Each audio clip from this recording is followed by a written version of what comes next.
So welcome again to the Beyond the Imposter Syndrome webinar. Can you all hear me and see me? Yes. Yes, great. I can hear you, but I can't access the software on my laptop, so I'm just listening in for now.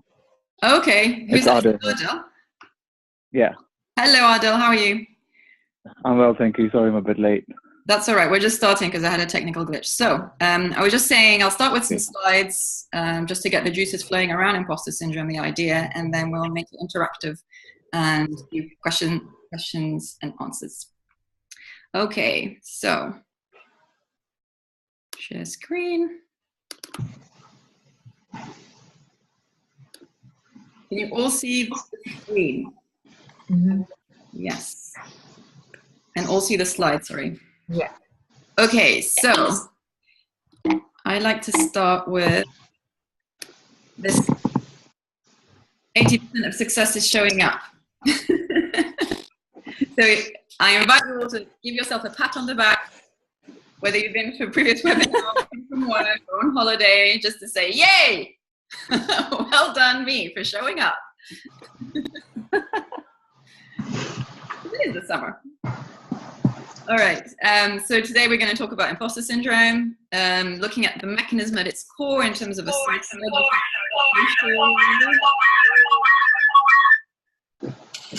That resonated. Explore 4 principles that we can apply when imposter syndrome shows up, so we can break out of it. And do some Q&A. If you could mute yourselves, that would be great. Some noise in the background. All right, and I'm Aitsi-Selmi. I'm a transformation coach. I focus on careers and helping people to fulfill their potential, with less stress and more joy, wisdom, and contentment, and also make a difference in the world. I am known for having had a successful career as a doctor and having left it behind about 2 years ago to follow my current passion, which is work around personal transformation with an impact in the world. I'm really excited at the moment about these ideas around imposter syndrome and how they once we understand them, and looking at maybe designing a course, and also a book I'm writing called The Success Trap. And in the long term, my dream is to be able to help become really good at helping people to navigate 21st century careers with more happiness and joy for themselves and for the people around them.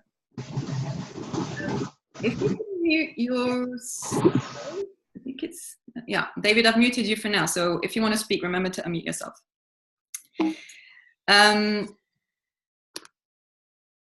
I have a belief that we can all tap into the sense of mission and purpose that gives us fulfillment. And to do that, we need to live here in the learning zone. So we're not in our comfort zone that we're used to and it's habitual and feels kind of nice, or sometimes it doesn't feel nice, but it's still habitual and we stay in it. We're not in the danger zone where we're taking such huge risks that we can't really function. We're in the learning zone, so we're constantly challenging ourselves and doing the work required. So we keep learning about life, learning about ourselves, learning about how to relate to other people. And then as we learn, we can also give.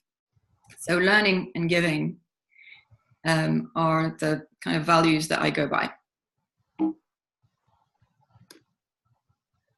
So over to you. If you could have a great insight that would help you in your career or your life in the next 45 or so minutes, what might it be? And I find it's always helpful to frame what we want as a question. You can write it down if you want. It just helps to have that clarity of mind, and it also gets our subconscious working for us. If you could have a great insight in the next 45 minutes in a particular area, what might it be? So write that question down, and we'll try and come back to it afterwards, see if it worked. All right, so what is imposter syndrome? Now, I'll just preface this by saying I'm not coming at this as a psychologist or a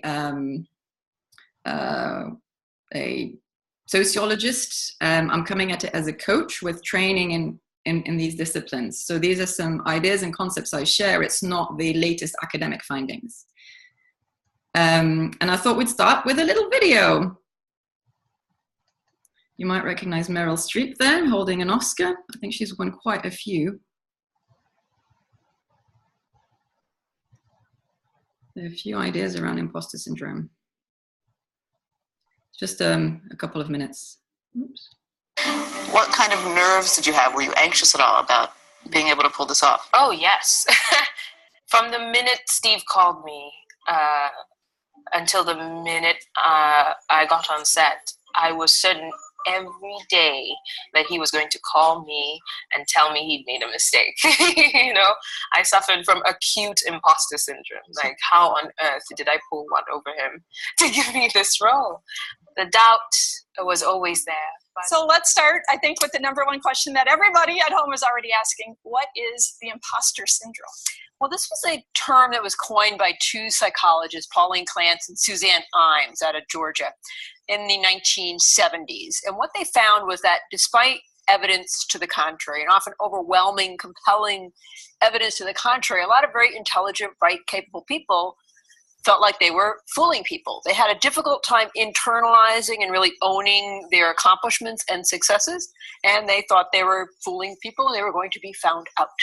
If this is resonating with people at home and they're thinking, she's talking about my life, I hear her talking about her life, but this is how I feel, that, you know, people say, good job, and you're so smart, or you're so funny, or you're so anything, and you think, oh, they're not talking about me. I guess I want to ask one question to kind of specify, what is the difference between imposter syndrome and low self-esteem? That's actually a great question, because a lot of people assume imposter syndrome is just a fancy word for low self-esteem, but they're really different.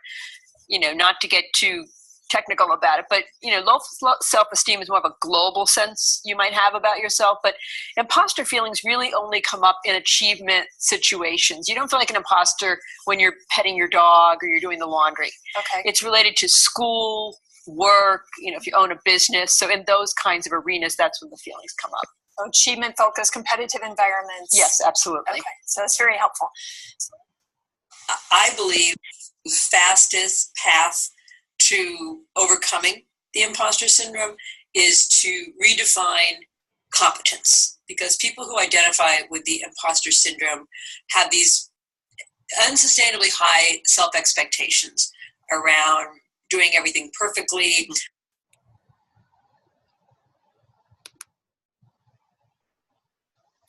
All right.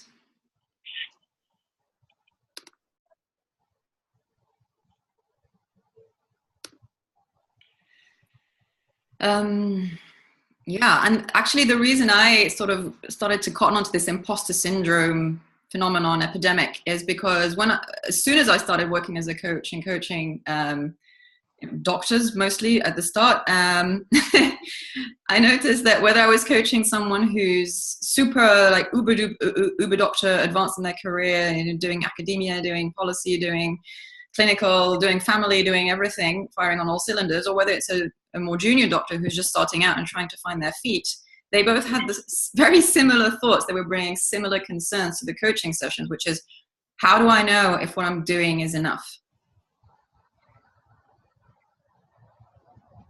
Okay, so just briefly, as you heard, the imposter syndrome concept was sort of named by these two psychologists, Pauline Clance and Suzanne Imes. They looked at high achieving women, and it seemed to be well, more widespread among them. I think generally it is thought to be more common amongst women, but not only women. And it's characterized by these thoughts of these feelings of being a fraud, and thoughts of like the ones that are listed here, like, can't fail. I'm not. I don't deserve to be here. I'm a fake, or I just got lucky. These kinds of things.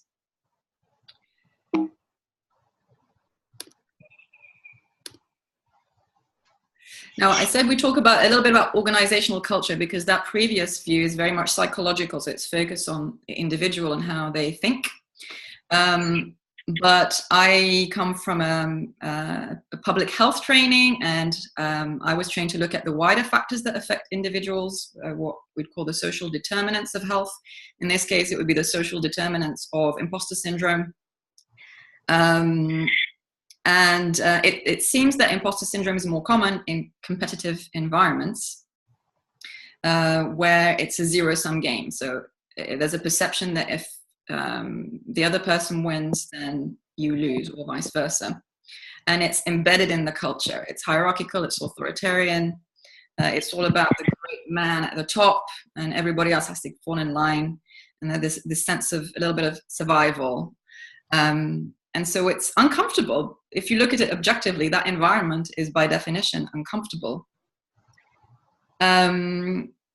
I'm not an organizational management expert, but I'm working with one on looking at imposter syndrome and what we can do about it through coaching. And she wrote an article in The Conversation, which you may have heard of, academics write in translating complex concepts. And she argues or talks about how performance management culture is not helpful and worsens imposter syndrome because it doesn't help people really identify their strengths and flourish.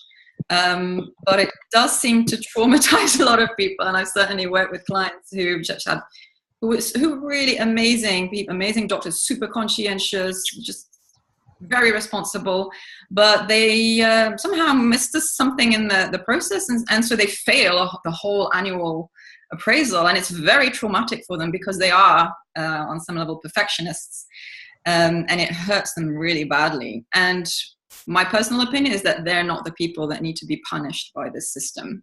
And so if you want to have a look at ideas around that, then there's a link there for you to have a look. And so if we try to combine the individual psychology and the social sort of analysis, then I'd say that imposter syndrome is born at the interface between our very human need to belong and be approved of, and work cultures that are not very healthy, where they do put a little bit too much pressure on individuals, and they dehumanize us in some respects because they don't look at us as full human beings. They just look at us as functional units in the system. And so this is what ends up happening. Yeah. People walking around thinking that they're the one with the problem and everybody else is fine, which isn't the case, obviously, according to the evidence.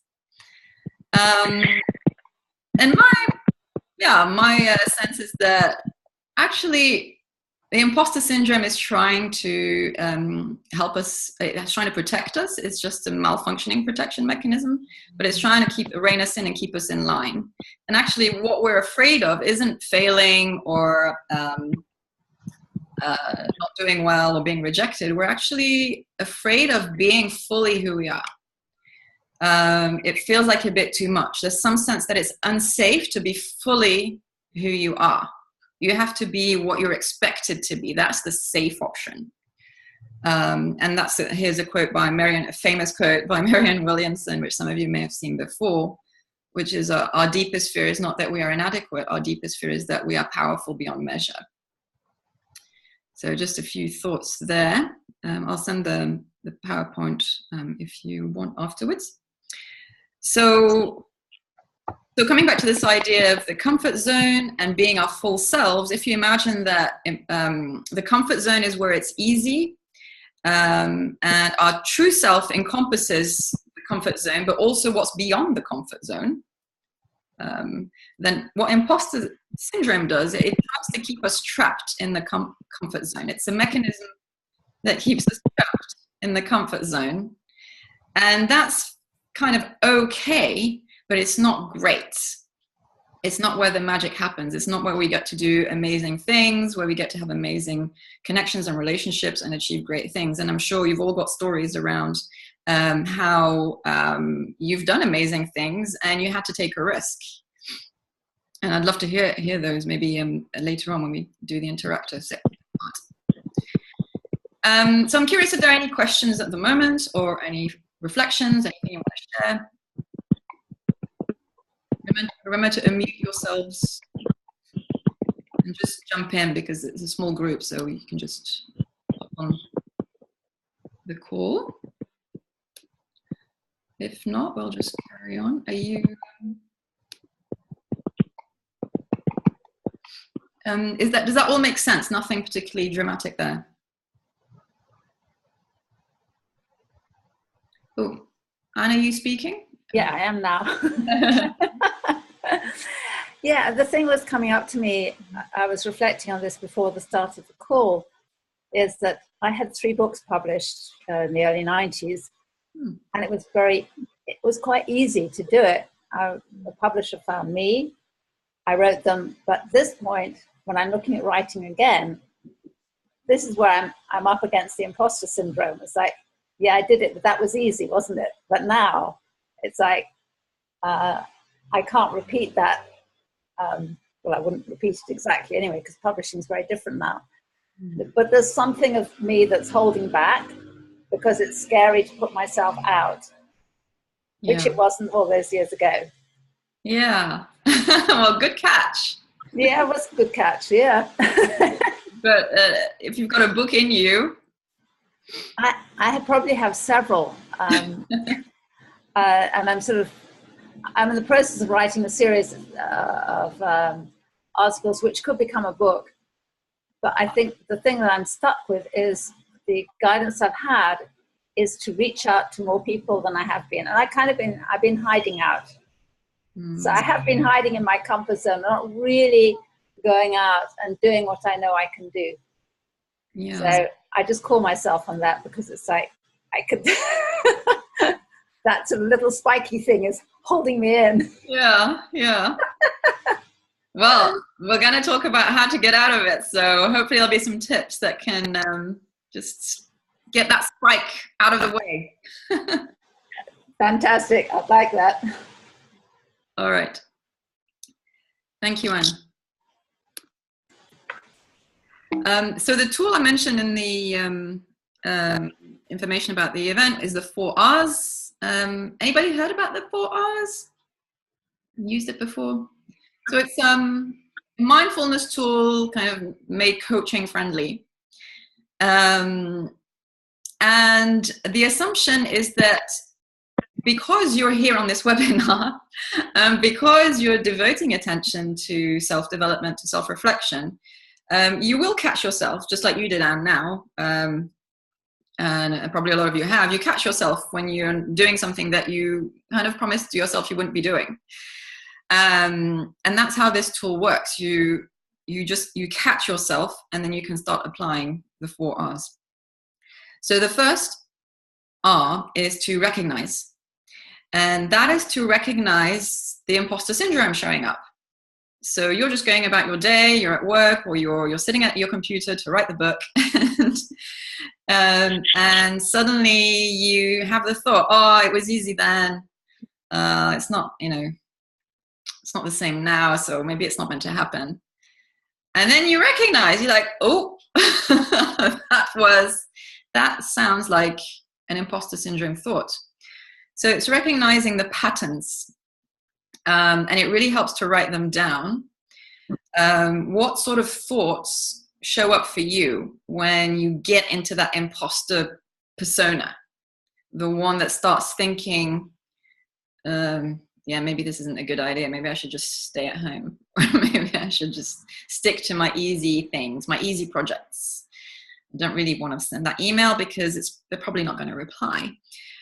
So that's staying small, and you recognize, oh, there you go, it's happening. So that's number 1, recognize the thoughts and patterns. You can also look at the circumstances. What sort of circumstances call the imposter syndrome in? What places, what are you doing? What kind of people maybe get you to bring in that, conjure up the imposter? Or the imposter syndrome, which is a collection of thoughts, feelings, and ways of acting. So recognize is the first step, and it's probably the biggest one. And it requires a bit of work because you need to sit down and really think, how do I do imposter syndrome? Number two, once you've recognized it and maybe slow it down, is to refrain. So then you have to consciously say, I'm not going to do what I usually do, which is to not send the email or not start typing my 500 words for my book or not go and speak up at the meeting or propose the amazing project or set up the business or apply for the job. So if your tendency has been to not do the thing, then maybe you should do it. The opposite, you could just start with not doing what you usually do. That is already great. And that is easier probably than, it sounds easier than it is, because habits are habits for a reason. As soon as you are not so deliberate about, you're not so present anymore, the habit will kick in again. So even if you just stop doing what you normally do, that is a great step. Which takes you to step 3, which is relaxing, because more likely than not, the imposter syndrome was conjured up or took hold of you. That little spiky thing came to hold you in because something triggered a stress response. Something said, there's danger. There's a threat to your survival. Do something. And so, right, let's do imposter syndrome. That's what happens. So this is a practice where just breathing can create miracles, because it helps you refrain from doing the thing that you normally do as a survival sort of response, which we call imposter syndrome in this case. So you just breathe through that stress, that tension that's uncomfortable. And you'll notice that there are sort of 2 layers. One layer is the thoughts, the imposter syndrome thoughts. So I can't fail, or I'm fake, or I can't do this. This is too difficult for me in particular. And then once you catch the thoughts, you recognize them and you don't give in to them. So you're refraining from what you'd normally do. You feel the tension underneath that actually triggered or conjured up that response. And that response was conjured up because that tension is uncomfortable. We don't like it. We feel like something's wrong. We feel like there's a threat. But that's where the real magic can happen. You realize you're not under threat. It's just a perception. And you use your mindfulness skills to be with that discomfort without trying to act on it immediately, without indulging the thoughts that arise, the negative thoughts, let's say, that arise from it. And this can take a few seconds, but it can take a few days if it's a big one, if you're trying to apply for a great job or decide making a big decision. And then the 4th step is resolve. Because once you've done all that great work, the outcome is that you feel much better. You feel like your true self again. You feel like, okay, I don't have to do everything right now. I don't have to complete this huge project or set up a business or write a book tomorrow. I just have to start somewhere. So your wisdom, your natural wisdom starts to arise and speak rather than the imposter voice, the imposter syndrome voice. But it's important to resolve to remain present. And that requires some effort. That's like the personal development effort. It requires a commitment to say, I commit, I promise myself, I resolve to stay present to my experience and keep moving in the world that way, in a deliberate, conscious way. And so hopefully the periods between being a deliberate, conscious person who walks in the world and who responds to things through their natural wisdom, and the imposter syndrome kicking in, taking you off course, the period where you're feeling your true self becomes longer, and the imposter syndrome time becomes smaller. And so in practice, that means you're taking more actions from your true self and fewer actions from the imposter syndrome. And you should see some really nice results in your life, which then reinforce what you're trying to do in terms of being more deliberate and conscious and being your true self. Does that make sense? Anybody have any questions or comments?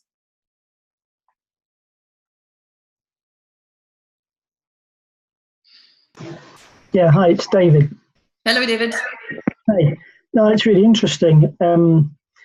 What it seems to be, what you're linking in is mindfulness concepts, but also there are things here which I've seen described differently elsewhere. The resolution element of it is effectively a form of cognitive behavioral therapy. It's a sort of developing a positive loop back in to the recognition phase, and relearning how to be successful and how to do things that are true to yourself, it seems to me. And I've come across it as well in sports psychology. I'm in a triathlon club, and the coaches there often talk about that reinforcement, and you've talked about breathing, and we do yoga as well as part of that. But they talk about even a very simple, straightforward chant, which sounded nonsense when I first heard it, but actually it's a very short thing that can be anything at all that just gives you a reinforcement of your ability to achieve something extraordinary. It could be just, I can do this, or, you know, I've done this before, or I've trained really hard, or something like that. So it's a nice little summary of a fusion of a number of different streams, I think. Yeah, thanks. It's great to know that these ideas are spreading further, and that it's being taken up. Although I think athletes have been on to sort of the importance of personal development and psychology for a long time, and now I think it's spreading to workplaces, which is great.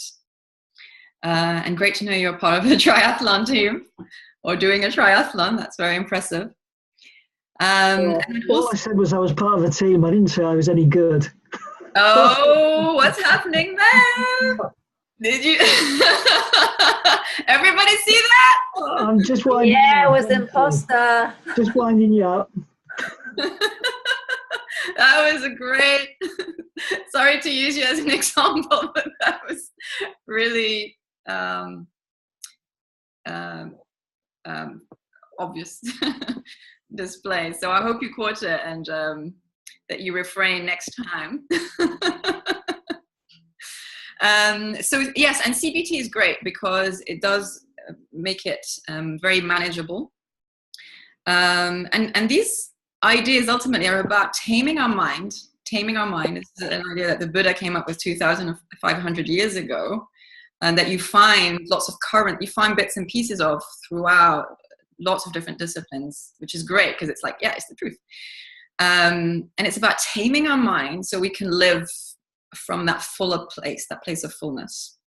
We're not living reactively, living fully moment to moment. So thank you for bringing that up.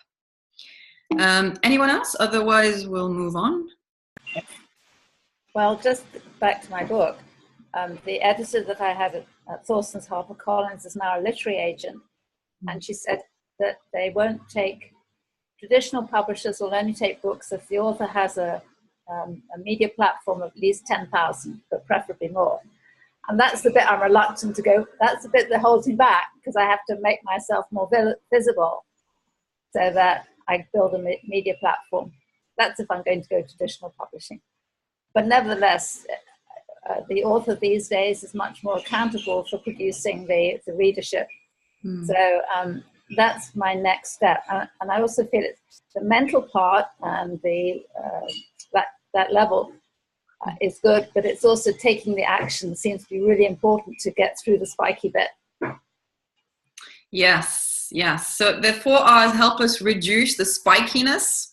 But there does come a point where you might just need to use courage, which is like, all right, I can still feel the discomfort. I can still feel that force trying to keep me small, but I'm gonna take a step.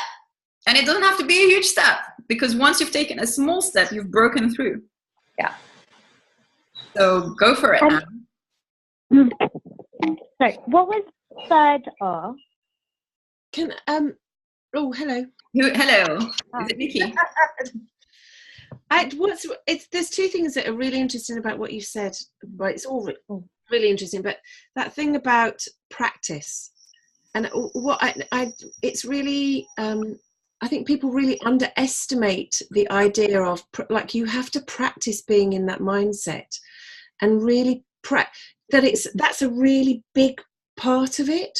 And that and then the other thing is about courage and and taking that kind of first step, and that courage leads to you get the success through courage and then confidence through the successes, but that thing of practicing, coming back to the moments that it has been okay, coming back to that. I think it's really kind of, when you're working with clients, that thing about them really choosing, and then that practice, keep coming back to that practice is really is quite important to kind of emphasize that moment. Yeah, absolutely. Thanks for raising that. It is not a one-off event, right? It's something that you incorporate into your daily life. It's like once you've been given the recipe, you have to keep making the cake.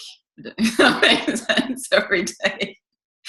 You have to keep making breakfast every morning. You can't just make it once. Sorry, I think that was a really bad analogy. But thank you. Practice. Thank you, Nikki. So what was the third R? Is that Raina? Who is it? No, it's Salma. Salma. Hi, Salma. Yes, you're Salma from Cambridge. Hello. Welcome. Nice to hear you. Thank you. I'm from Cambridge too. Hi. It's so lovely to hear your voice, Amina. Oh, thank you, Salma. It's so nice to reconnect with you. Yeah.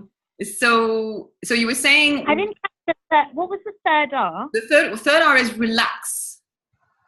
Relax. The idea being that the imposter syndrome shows up in us because there's been a trigger, something in our environment that created a stress response. So we enter a state of hyperactivation and contraction, readying, for fight, flight, or freeze. So the antidote, as it were, is to do whatever it takes to relax. So breathing's a really good one.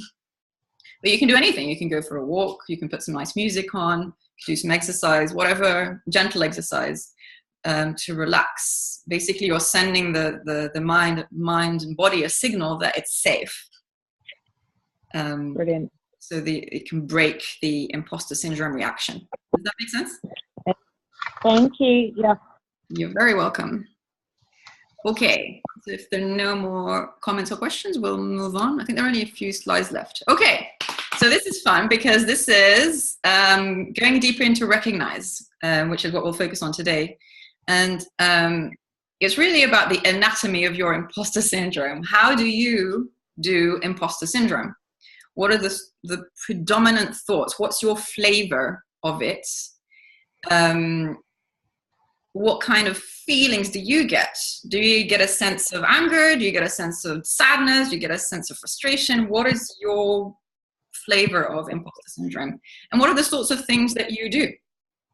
And you can just start with a small area. It doesn't have to be about you in life. It can be just, like Anne, you generously shared your experience, which was with the book writing. So you could just pick an area where you think your imposter syndrome is showing up, and you want to look more closely at what sorts of thoughts, or what particular thought is most predominant, what feelings result from that thought, and how you take action or don't take action. And that's the thing you'll have to refrain from later. So me, as an example, I remember walking along about 3 years ago with my boss and my colleague, and I can't remember, but I was in the imposter syndrome mindset, and I think I just done something cool, like just published a paper. I don't know, by those standards, I'd done something cool, and they were like, this is amazing. And they were just gushing like no one had ever gushed. And they were just like, you're so amazing and you've done all these amazing things. And it was a moment, I would say, of heartbreak for me, because I could feel what they were trying to say, like what they were trying to show me. But I felt at the complete opposite. And I was thinking, I think the thought in my mind was, but I didn't really, it wasn't hard, so it doesn't count. So I'm not really that good. I'm not really that cool, because it didn't require any, it just felt like it wasn't legitimate. That it was imposter syndrome. And it really, really struck me. It's emblazoned in my mind, because that was a bit of a wake-up call. It's like, there's something not right. Because whatever I do, other people seem to think it's cool, but I don't think it's okay. I think I have to do more. And not just that, but I don't feel good about myself. So that, the illusion starts to fall apart. And it can be very painful, but it's worth it. As some of you who've been through the moments like that will know. So what's your dominant thought? So I'd say at that time it was easy, so it doesn't count. And then others might be, like we mentioned earlier, I must not fail, I feel like a fake, or just got lucky. Another flavor is rescuer syndrome, which I think is linked to imposter syndrome. So that's the sense that, to show that I'm not an imposter, I'm going to make sure everything's all right. I'm going to fix everything. I'm going to rescue everybody. And then the opposite, the negative side, is feeling guilty about taking time out, about taking time off, about relax. Well, it becomes difficult to relax, and it's difficult to receive. So, for example, I was really struggling receiving compliments.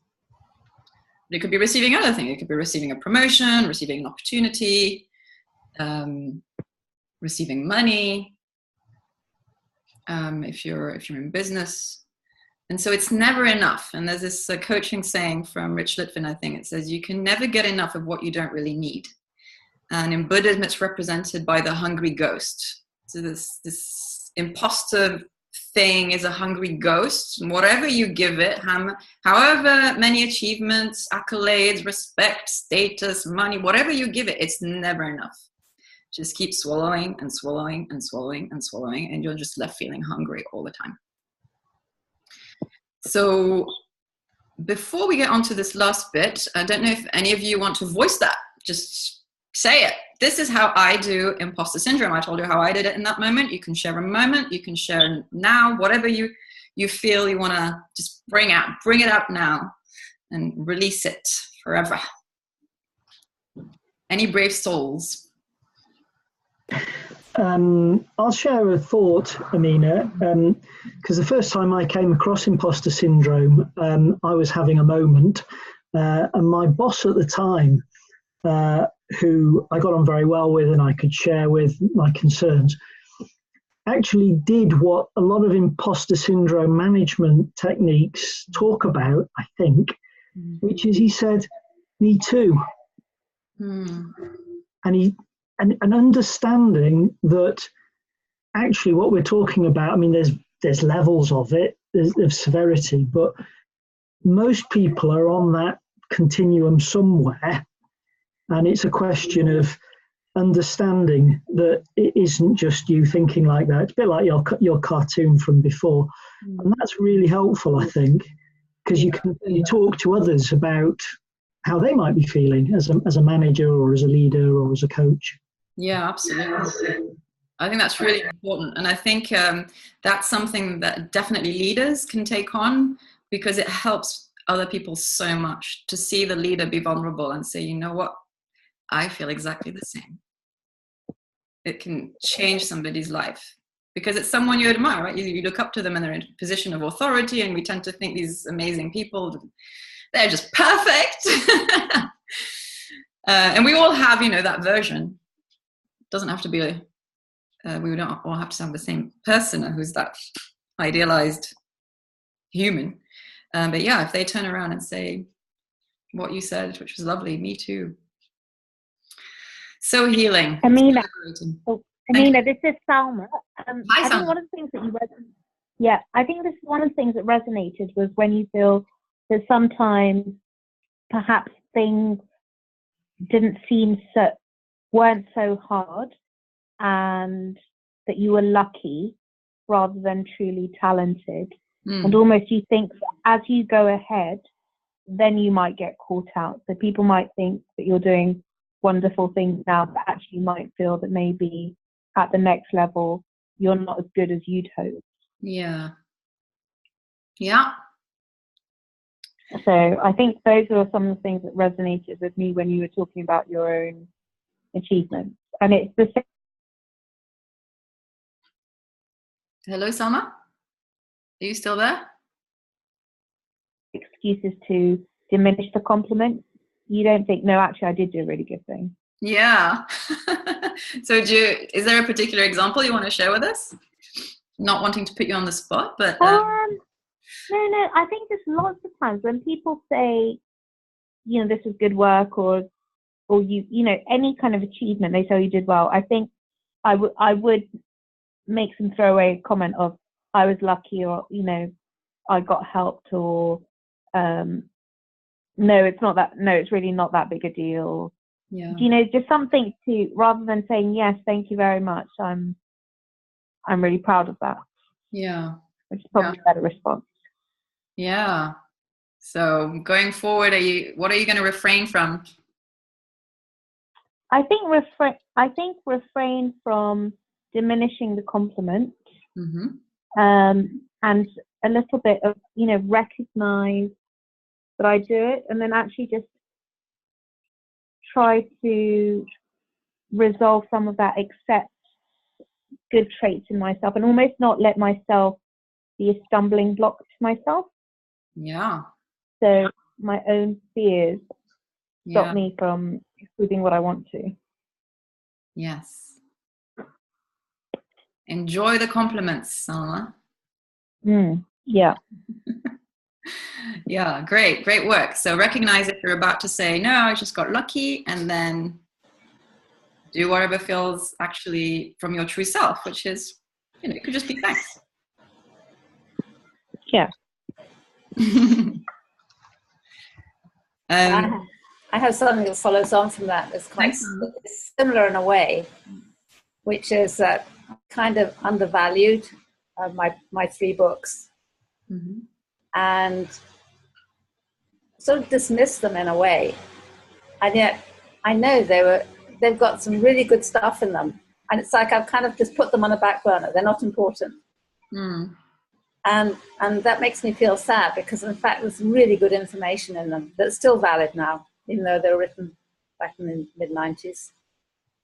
So what could you do in line with that insight?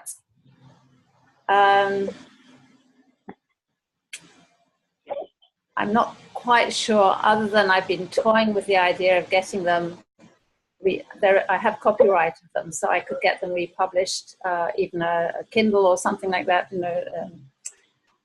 So I could lean into that, not as a commitment right now, but I need to own the value of them. Not just for myself that I wrote them, but I think they can benefit other people. Sounds like a trilogy to me. It is. They're called Super Life, Super Love, and Super You. Sounds great. They're really sweet. They're very, very sweet. That sounds fantastic. Yeah. Have you got an electronic version of them? No, I haven't, because in those days they were on, I think they were called floppy disks, which were hard. Oh. And so I don't have an electronic version. I mean, I think one of the things I could do is have them put on, and I think there's technology now, you can have a book put on on Kindle, I think. Yes, I think there's some kind of technology where it will photograph and then make text that you can actually edit and stuff like that. Yeah. Why write a book when you've already got one? I've got 3. I've got my 3 babies. Why write a book when you've already got a trilogy? Yeah. And then you can get your 10,000 followers. Oh, there we go. Yes. Well, then I can certainly work on building up. Social media is so different than 25 years ago, whenever it was. Yeah. So. Well, we're all swimming in it. Yes, it's true. So yeah, even this webinar is like, it's a new way of meeting, right? Of course. Yeah. Thank you, Anne. Thank you. So last stretch, because we don't have very much time. I don't want to go over time because I know you've all got things to do. So what we've been talking about. So to help with the, sometimes we struggle with the recognize and refrain. We're like, okay, well, if I refrain from what I normally do from my habits, then what do I do instead? And that's still a bit of the imposter syndrome, because the message is, I have to do something. When the truth might be, you just need to relax and have a cup of tea and just wait until a better idea comes. But to help, and it's also like what David was talking about, like it's like a mantra, it's like an antidote to try and support ourselves by giving us some positive energy or some positive emotion. So owning our accomplishments. So if someone pays a compliment to Salma or any one of us, then we can say thanks. We don't have to diminish them. So here the idea is to change the story you tell yourself and others about your accomplishments. And it might be an in-the-moment thing, like receiving a compliment, or it might be a bigger thing, like having a bunch of books that are a trilogy that could really create a platform that has been disowned. So re-owning them so they can be given a life, and we're presenting them from our true self, not from our imposter syndrome self. So that is the idea that was mentioned earlier as well around redefining success. There's a lot of talk about that, redefining what success means, redefining what competency means, redefining what our own story is. So telling our story and owning it, and telling it the way we want to tell it, not the way the imposter syndrome wants to tell it, or society or detractors or people who don't necessarily have our best interests at heart want to tell it. We get to tell our story. And then we get to release it, but that's another conversation. So an example, I think that's a picture of the White House, where if you get elected to the White House, then instead of saying, maybe I'm not as smart as these people, and I don't deserve to be in the White House, you could say, thank goodness someone is giving me a chance. I'll show them. And this resonated with me because my PhD supervisor, who was eminent in the field, caught me out. He said, Amina, you're not telling yourself the right messages. So if you get a paper rejected, let's say paper rejected as an example, then he told me, he used evidence. So he said, women tend to internalize the rejection and think there's something wrong with them. Whereas the typical male response would be, right, well, F them, I'm going to show them. And he was essentially trying to tell me to retell the story and to use that more positive, to support myself in positive messages.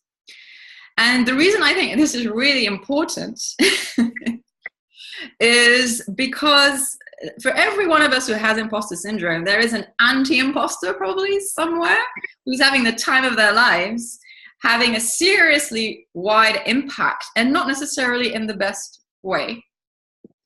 So perhaps, part of our mission is to break out of the imposter syndrome so we can balance out all of that stuff and make sure that, if you, how should I say this? Isn't it a shame that people who have good hearts and who are conscientious and responsible and want to do good in the world feel like imposters, whereas others who maybe don't have those values are in positions of power and very proud of themselves? And there's a concept called the Dunning-Kruger effect, which I'm not saying Donald Trump has this, but it's the idea that people with lower capabilities overestimate their capabilities, particularly intellectual capabilities, but let's just call them capabilities. So I hope this gives you a good reason to do the 4 R's and to make sure that imposter syndrome doesn't hold you in. So that's it for the slides. I realize this has taken the whole hour, but hopefully the conversation in the middle was helped it feel interactive and helped you gain some insights. I wonder if anybody wants to share their question or the insight that they were hoping for, or any insight that you did gain from today, or anything you might want to do going forward? Well, the question I had was, what do I need to do to take a powerful next step in my vocation? Mm-hmm. So the answer to that is, I've got several steps that I can do, but all along the same lines as to build my social media platform. And I was given 2 sites that I need to be publishing my articles on. I know this is still articles, but it's a step. And using Facebook to market to areas around the world that I would define. Right, so you've got a bit of a strategy. I have. It's been sitting there on the back burner, but actually putting the question and getting the answer is like, okay. And recognizing there has been an imposter that's held me back. Like, okay, enough already. Yeah. Thank you. Thank you, Anne. Anyone else? In the last couple of minutes, time to release your imposter syndrome once and for all. Remember, for someone to say me too, you actually have to tell them. You have to tell them how you're feeling and trust that it's going to somehow work out. And this is a safe, I hope you feel this is a safe environment where you're fully supported. But I realize that maybe you don't feel comfortable because it's a little bit public. But if you do, now is the time. Any questions as well? If you have any, feel free. We have a minute left.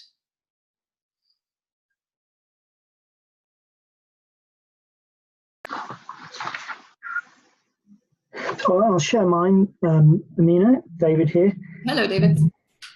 So I think my question was about wanting to get a sense of the context of the relative importance of one's role.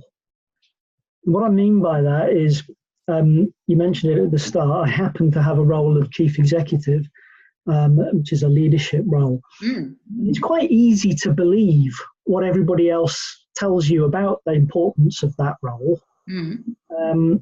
And sometimes you just got to actually take a bit of a step back and say, well, you know, I'm playing a function, a role within that job, but actually it's just one part of the cog. It's one cog in the machine, rather. It's not the machine. So understanding the relativity of one's role, I think, for me. And so do you feel that your role is bigger than what you'd like or smaller than what you'd like? Gosh, I don't know. I think it varies. It kind of yo-yos. So sometimes it can be smaller, and sometimes you want it to be bigger, and sometimes it's too big, and sometimes it's too small. But I think what was refreshing was the bit about recognition and self-awareness, and just understanding that it does yo-yo and it can be at different places at different times, and that's okay. Yeah. And if we had, I really appreciate your sharing that, and I'd love to actually hear more about what's happening in the area and the organization. I think sometimes it's important to remember our mission and our values, like the bigger picture, like why we're actually going through all of this, why we're going through the yo-yoing, why we're putting ourselves through all that. Because you could just stay home, right? You could just get an easy job somewhere, or you could be on holiday right now, but you're choosing to be here because presumably you want to make a difference. You feel there's something important that needs to be done. So I think it's really healthy for us to remember that on a regular basis. Like, I am committing myself to a big mission that makes a difference for people in the world. And yeah, I welcome the yo-yos. Because they remind me I'm human. Is that all right for now? We can maybe connect after. Sure. Great. Thank you, everybody. I think we'll leave it there. I wanted to ask you all what you might want as a follow-on, because I realize there's a lot in this topic, and I was hoping we'd do more time, interactive time, but we didn't. So I put a date in for the next webinar if you're interested. However, I don't have a topic. So if you have an idea, I would love to hear it.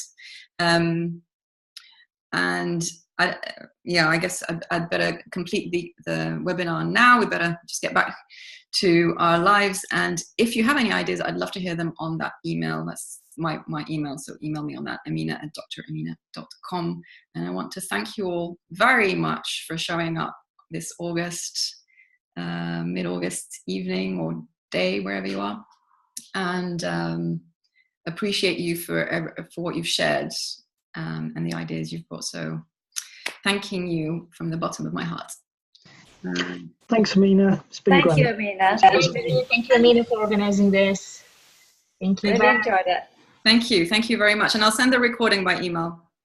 Great. Thank you. Thank you. Bye. Bye-bye. Bye. You're welcome.